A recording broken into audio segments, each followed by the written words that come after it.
শীতকালে নতুন বছরের শুভেচ্ছা জানিয়ে সকলকে রুফ গার্ডেনের নতুন একটি ভিডিওতে স্বাগত জানাচ্ছি। আশা করছি যে যেখান থেকে ভিডিওটি দেখছেন সকলে খুব ভালো আছেন এবং অবশ্যই পজিটিভ আছেন। এটি একটি আননোন আইডি, প্রায় 25টা থেকে 28টার মতন ফুল ফুটেছিল গাছটিতে। বর্তমানে গাছটির ফুলগুলো এখন কেটে রুট ট্রিটমেন্ট করছি। এই ভিডিওটি একটা শর্টসের মাধ্যমে দেয়া আছে, যদি ভালো লাগে দেখতে পারেন।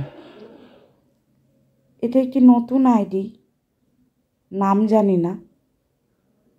আর এই লাল ফুলগুলো সবে ফুটছে, ভীষণ সুন্দর, হালকা সেন্ট আছে, একদম মন ভরিয়ে দিচ্ছে। এবছর তো ওয়েদার ভীষণ খারাপ, সেই কারণে প্রচুর ব্লাইন্ড শুটের প্রবলেম হয়েছে।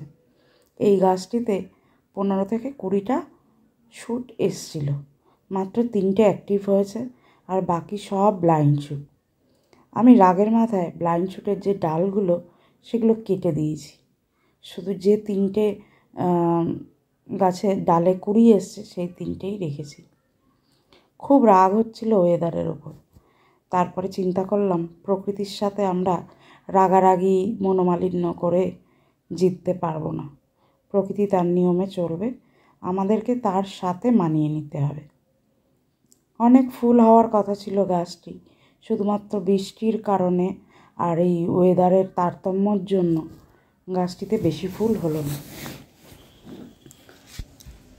বাকি গাছগুলির এই অবস্থা, সবই একবার করে ফুল হয়ে গেছিলো আর কেটে দিয়েছিলাম ফুলগুলো। তারপরে আবার নতুন গ্রোথ এসছে, কুড়িও এসছে। যখন ফুল ফুটবে অবশ্যই আপনাদের সাথে শেয়ার করব। এই গাছটি যে অরেঞ্জ কালারের ফুল হচ্ছে, এটি একটি মিনিয়েচার গ্রুপের, মানে ফ্লোরিক গ্রুপের। তো বর্ষাকালে প্রচুর ফুল হয়েছিল, এখন শীত পড়াতে একটু ফুলের পরিমাণটা কমে গেছে। আর এটা আমার প্রিন্সেস ডি মোনাকো গাছটা, 10টি ফুল এসছে। ফুটলে পরে অবশ্যই আপনাদের সাথে শেয়ার করব। বর্তমান যা পরিস্থিতি আছে সেটাই আপনাদের সাথে শেয়ার করছি। আর এটা সোভিয়েন্তই, এর ব্যাসাল বেরোচ্ছে, পিডি মোনাকোরও ব্যাসাল বেরোচ্ছে। আশা করছি ফুলগুলো ভালোই হবে। যেরকমই হোক আপনাদের সাথে শেয়ার করব। আর ছোটো গাছগুলো যেগুলো শেখরপুর থেকে এনেছিলাম সেগুলোও এখন আস্তে আস্তে গ্রোথ নিচ্ছে। সেগুলো কেমন কি হলো না হলো, কুড়িও এসছে। কয়েকটা কুড়ি কেটে দিয়েছি, কয়েকটা আছে, সবই শেয়ার করব। একটি আগের ভিডিওতে শেয়ার করেছিলাম মিনিয়েচার গাছটি। মিনিয়েচারের ফুলগুলো তো সব কেটে দিয়েছি, ফুলগুলো ওভার হয়ে গেছিলো। এখন দেখুন রুট ট্রিটমেন্ট করার পরে আবার নতুন ব্যাসাল বেরোচ্ছে। ব্যাসালগুলো বেশ হেলদি। আর ভিডিওটা তো কয়েকদিন আগে করা, বর্তমানে ব্যাসালগুলোতে বেশ ভালো কুড়ি এসছে। কুড়ি হলে ফুল যখন ফুটবে তখন তো আপনারা দেখতেই পাবেন। তো ছাদ বাগানের এইটুকুই আপডেট আজকে দেওয়ার ছিল।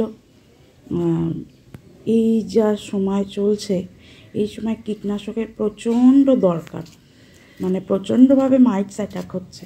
ভিডিওটি যখন তোলা তখন ভীষণভাবে মাইটস ছিল গাছে, সেই কারণে ইন্টারপিড ইউজ করেছিলাম। ইন্টারপিড ইউজ করাতে আমি খুব উপকার পেয়েছি, সাথে স্টিকার দিয়ে ইউজ করেছিলাম। তো আজকে বাগানের ছাদের আপডেট এইটুকুনি। সকলে সুস্থ থাকবেন, ভালো থাকবেন আর অবশ্যই সবুজের সাথে থাকবেন, তাতে মন মানসিকতা ভীষণ ভালো থাকে। দেখা হবে অন্য ভিডিওতে। আজ তবে যাই।